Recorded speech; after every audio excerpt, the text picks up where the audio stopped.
बड़े मियां छोटे मियां का नया ट्रेलर रिलीज हो गया है। ट्रेलर देखकर ही लगता है कि इस बार चाहे जो हो जाए टाइगर एंड अक्षय का कमबैक होकर ही रहेगा। हम फाड़ देंगे।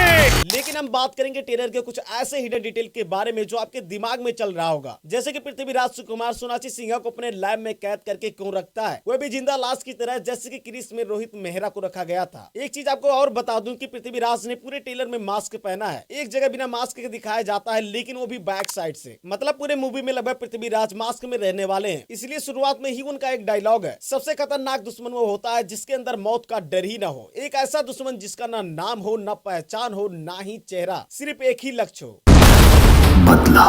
हाँ तो भाई लोग, इस डायलॉग से एक बात और कंफर्म हो जाता है कि पृथ्वीराज किसी बदले की बात करता है। आखिर उसके साथ ऐसा क्या हुआ होगा जो इंडियन आर्मी से बदला लेना चाहता है। आगे बात करने से पहले आपको एक छोटा सा डिटेल बता दूं, अगर यहाँ पर आप वीडियो को 0.1 के स्पीड से देखोगे तो पृथ्वीराज की आंखों का कलर अपने आप रेड हो जाता है। हाँ तो भाई लोग, शुरू में ही विलेन कितना ज्यादा पावरफुल है इस बात से हमें पता चल जाता है। यहाँ पर हमें एक ताबूत दिखाया जाता है, आखिर इस ताबूत में किसकी लाश है। ऐसे बहुत सारे हिडन डिटेल पर इस वीडियो में फोकस करेंगे, जिसे सुनने और देखने के बाद बड़े मियां और छोटे मियां मूवी देखने के लिए आपकी क्यूरियोसिटी और भी ज्यादा बढ़ जाएगी। तो वीडियो को एंड तक वॉच करना। अगर वीडियो पसंद आए तो वीडियो को लाइक करके चैनल को भी सब्सक्राइब कर लेना। ट्रेलर की शुरुआत में हमें दिखाया जाता है कि पृथ्वीराज अपने टीम के साथ एक पावरफुल वेपन बनाने के लिए आर्मी वालों से कोई चीज चुरा लेता है, जिससे पूरे देश में हड़कंप मच जाता है। पृथ्वीराज पूरे हिंदुस्तान को 3 दिन का टाइम देता है। अब इन 3 दिनों के अंदर ही इंडियन सोल्जर को देश को बचाना था, जिसके लिए उन्हें 2 सबसे बड़े साइको की जरूरत पड़ती है, और वह 2 साइको अक्षय कुमार और टाइगर श्रॉफ होते हैं, जो कि देश को बचाने के लिए मिशन पर जाएंगे। इस मिशन को कंप्लीट करने के लिए उनके साथ captain Nisha, PMIT specialist and undercover assist को शामिल करके 4 लोगों का एक टीम बनाया जाता है, जिसका नाम होता है लायंस। लेकिन जैसे कि ये दोनों अपने आप में बहुत बड़े साइको थे, इसलिए ये दोनों एक दूसरे की ऑर्डर नहीं सुनते हैं। आगे में अक्षय कुमार और टाइगर श्रॉफ की जुगलबंदी देखने को मिलती है, मतलब कॉमेडी भी अच्छा खासा रहता है। और आगे उन दोनों का एक एक्शन दिखाया जाता है जो देखने में काफी लाजवाब लग रहा था। मतलब जितने भी एक्शन दिख रहे हैं ट्रेलर में सब एक नंबर है, लाजवाब लग रहे हैं। और हाँ, आपके जानकारी के लिए बता दूं कि इस मूवी में जितने भी एक्शन दिखाए गए हैं सब रियल है, मतलब VFX कम से कम यूज किया गया है।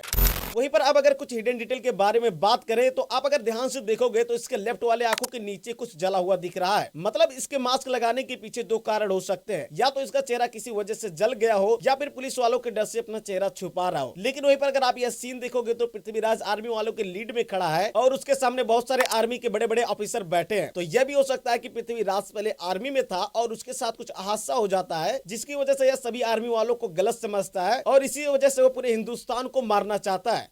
अगर यहाँ पर एक चीज और अगर आप नोटिस करोगे तो इसके हेयर यहाँ पर छोटे हैं, क्योंकि यहाँ पर पृथ्वीराज अच्छाई की तरफ था। वही अगर मास्क वाले लुक में आप अगर ध्यान से देखोगे तो इसके हेयर बड़े हैं। इवन अगर आप ध्यान से देखोगे ना तो यहाँ पर इसके बाल नकली भी लग रहे हैं।